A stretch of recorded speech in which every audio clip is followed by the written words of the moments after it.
Hi guys! Si Belinda, magluluto ako ng empanada kasi namimiss ko na siya.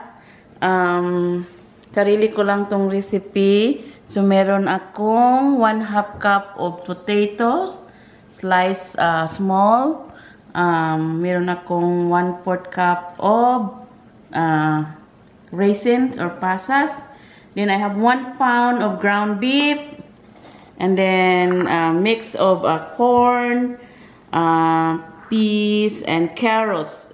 Ano to siya guys? Simple lang to siya. Easy recipe. This is frozen that I bought it in the store. And I have 1/2 cup of ketchup. Pwede rin gamitin nyo yung tomato sauce. Pero wala akong tomato sauce. So I use ketchup. And then I have 1/4 cup of water. And then here's my pan here ready to bake when it's done. And then I get an oil. Then I need to put the beef here. Okay.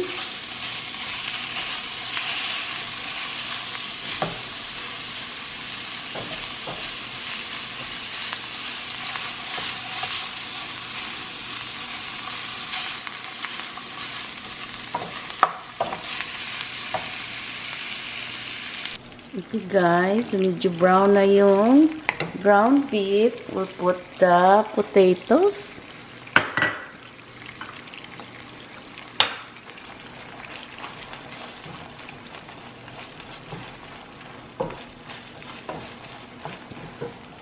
Then we'll put the vegetables.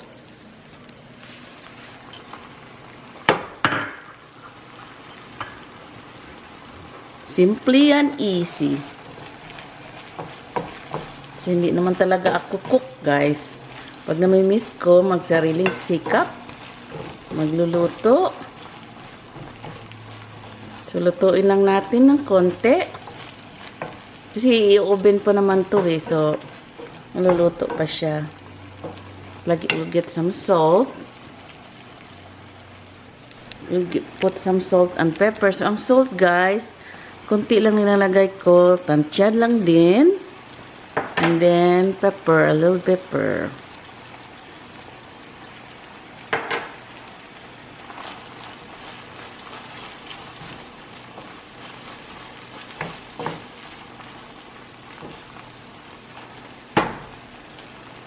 Okay, lutuin lang natin. Then we'll put the raisins. Then the ketchup. You can use tomato sauce. I don't have in my pantry. So, ketchup. Dagdagan nyo kung gusto nyo medyo pula-pula din siya. Ito 1/2 cup lang.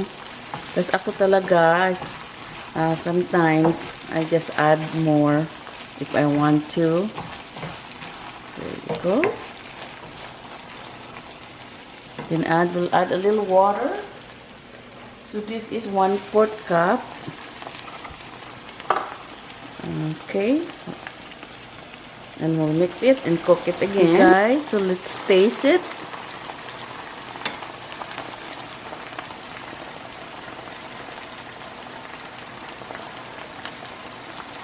Okay. Wala ng porting salt, guys. And then that's it. May mga liquid pa siya guys. So, hintayin natin siyang ma-absorb ang liquids. Then, tapos na siya. I-wait na lang natin na magko-cool siya. So, let it cool before mo ilagay sa empanada dough. Okay guys. Okay guys. So, we'll just wait to the meat and the vegetable to cool. I strain it. I use this strainer to separate the liquid. Isasala natin. Yan yata yung Tagalog. Okay guys. Malamig na siya. So, ibabalot na natin simple and easy guys. Madali lang kasi meron na akong nabili na ready to made na empanada dough. So, marunong naman siguro ako pero hindi ko pa na-try. So, nabili man ako, ito na lang muna gagamitin ko. Tingnan nyo guys. Ready. It's ready made. So, we'll try if it's good. If not, then I have to make my own. So, I have this. I bought this for a while. A long time ago, I think. Few years ago. So, this make your life easy also. So, you just do like this. Put it like this here, guys. See? Oh. And then you just put this one. Like that. Still good. It works. So, here you go.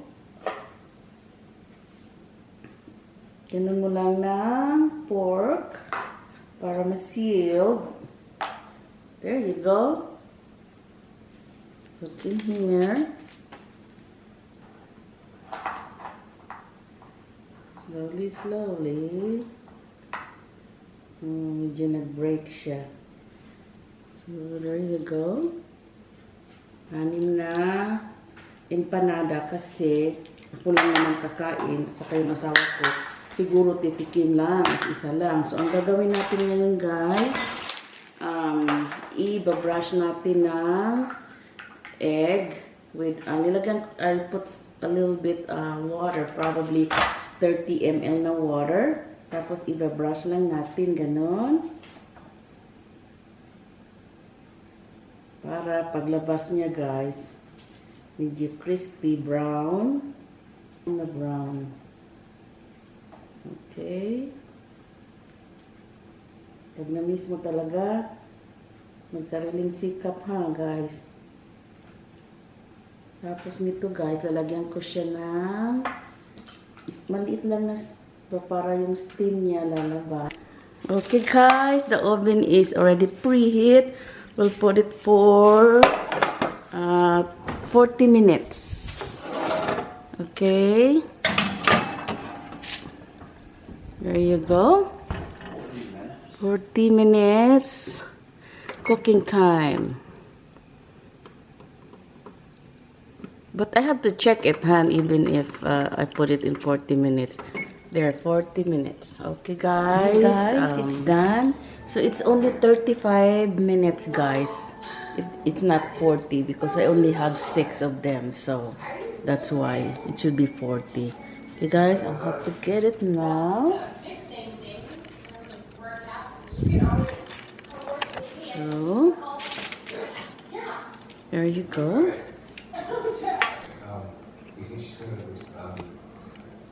The baby. No, I think it's about to happen right now. Okay guys, here we go. We'll try it. Do you want to jump or not? Grab the gloves. Alec, come on. Okay. Not bad, guys. Good. Simple and easy.